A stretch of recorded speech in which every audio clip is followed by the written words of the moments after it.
हिंदू मान्यताओं के अनुसार सोमवार का दिन भगवान शिव को समर्पित होता है।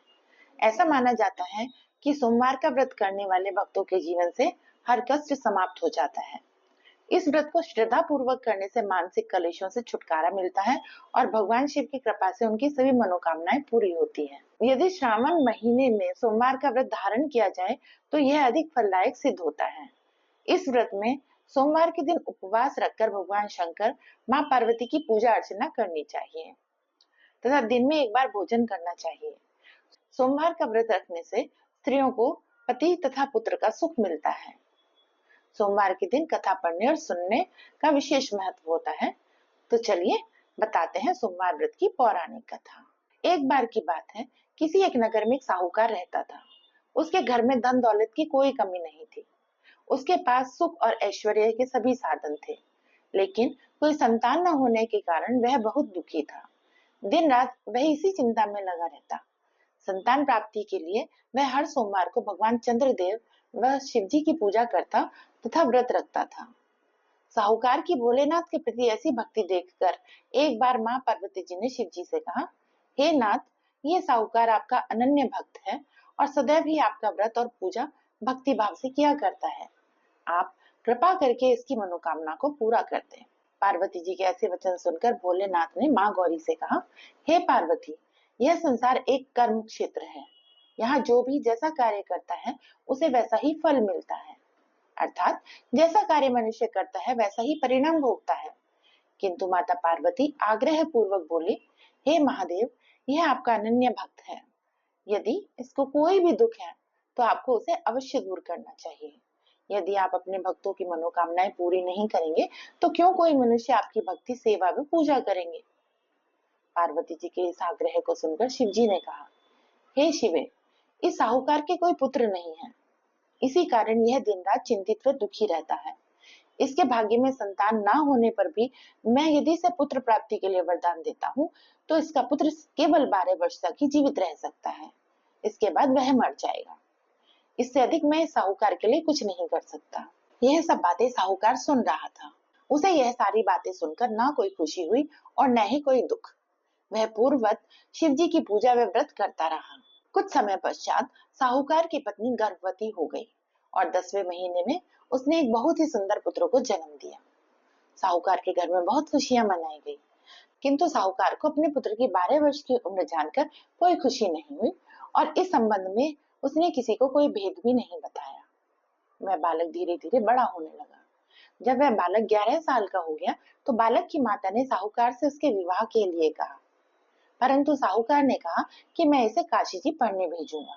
साहूकार ने अपने साले को बुलाकर कहा कि तुम इस बालक को काशी पढ़ाने ले जाओ और इसे विधिवत शिक्षा ग्रहण कराओ। साहूकार ने उसको बहुत सा धन देकर कहा कि रास्ते में जहाँ कहीं भी ठहरो वहां यज्ञ और ब्राह्मणों को भोजन कराते जाना। इस प्रकार वे दोनों मामा भांजे रास्ते में यज्ञ करते, दान देते और ब्राह्मणों को भोजन कराते जा रहे थे। रास्ते में एक शहर पड़ा। उस शहर में राजा की कन्या का विवाह था। एक अन्य राजा का लड़का बारात लेकर आया था, लेकिन वह एक आंख से काना था। लड़के के पिता को इस बात की चिंता थी कि वर को देखकर कन्या के माता पिता विवाह में किसी प्रकार की अड़चन ना डालें। इसी कारण जब उन्होंने साहूकार के अति सुंदर बेटे को देखा तो उसके मन में विचार आया कि क्यों न इस लड़के से विवाह का कार्य पूर्ण करा लिया जाए। यह विचार कर उसने लड़के और उसके मामा से कहा कि यदि आप फेरे व कन्यादान का कार्य पूर्ण करा देंगे तो आपकी बड़ी कृपा होगी और हम आपको बहुत सारा धन देंगे। साहूकार के लड़के और उसके मामा ने इस बात को स्वीकार कर लिया। विवाह का काम बड़े प्रकार से पूरा हो गया। जब वह लड़का जाने लगा तो उसने चुपके से राजकुमारी की चुनरी पर लिख दिया कि तेरा विवाह मेरे साथ हुआ है, लेकिन जिसके साथ तुम्हें भेजा जाएगा वह एक आंख से काना है।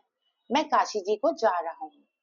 राजकुमारी ने जब इस प्रकार लिखा पाया तो उसने काने राजकुमार के साथ जाने से इनकार कर दिया और कहा कि यह मेरा पति नहीं है। मेरा विवाह जिसके साथ हुआ है वह काशी जी गया है। राजकुमारी के पिता ने यह सब जब सुना तो उसने अपनी कन्या को विदा करने से इनकार कर दिया। बारात वापस चली गई। उधर साहूकार का लड़का और उसका मामा काशी जी पहुंचे, जहां लड़के ने पढ़ना शुरू किया तथा अपना अतिरिक्त समय मामा भांजा यज्ञ दान आदि में व्यतीत करने लगे। इसी प्रकार कई महीने बीत गए। जब लड़का 12 साल का हुआ तो उस दिन लड़के के मामा ने यज्ञ का आयोजन कर रखा था। अचानक ही लड़के की तबीयत खराब हो गई। लड़के के मामा ने कहा कि तुम अंदर जाकर सो जाओ। लड़का अंदर जाकर सो गया। थोड़ी देर पश्चात लड़का मर गया। जब लड़के के मामा ने देखा कि वह मर गया है, तो वह बहुत दुखी हुआ। उसने सोचा कि मैं पहले यज्ञ पूरा कर लूं, तब कुछ सोचूंगा। लड़के के मामा ने यज्ञ पूरा किया और फिर रोना प्रारंभ कर दिया। वह बहुत जोर जोर से रो रहा था। संयोगवश शिवजी और पार्वती उधर से जा रहे थे। पार्वती जी ने भगवान भोलेनाथ से कहा, हे नाथ, कोई दुखी व्यक्ति रो रहा है, उसके कष्टों को दूर कर दो। जब शिवजी और पार्वती जी वहां पहुंचे तो उन्होंने देखा कि वहां पर एक लड़का मरा हुआ पड़ा है। तब पार्वती जी ने लड़के को पहचान लिया। पार्वती जी ने लड़के के मरने का कारण पूछा तो भोलेनाथ ने बताया, हे गौरी, इस लड़के की आयु इतनी ही थी, यह अपनी आयु पूरी कर चुका है। पार्वती जी ने विनम्रता पूर्वक कहा, महाराज, कृपा करके आप इस लड़के को जीवित कर दीजिए, नहीं तो इसके माता पिता इसके वियोग में तड़प तड़प कर अपनी जान दे देंगे। माता पार्वती की बात सुनकर शिव जी ने लड़के को पुनः जीवित कर दिया। शिव जी की कृपा से लड़का जीवित हो गया। शिव शंकर व पार्वती जी शिव धाम चले गए। शिक्षा पूरी होने पर लड़का और उसके मामा पहले की तरह यज्ञ करते, ब्राह्मणों को भोजन तथा दक्षिणा देते हुए अपने घर की ओर चल दिए। रास्ते में दोनों उसी शहर में आए जहां पर उस लड़के की शादी हुई थी। वहां पहुंचकर दोनों ने यज्ञ करना शुरू कर दिया। जब वे दोनों यज्ञ कर रहे थे तो उस लड़के के ससुर यानी वहां के राजा ने, जो उधर से घोड़े पर बैठकर अपने सेवकों के साथ जा रहा था, लड़के को पहचान लिया। राजा ने उन दोनों को महल में ले जाकर खूब सेवा की। कुछ समय राजा के महल में रहने के बाद लड़के ने राजा से जाने की आज्ञा ली।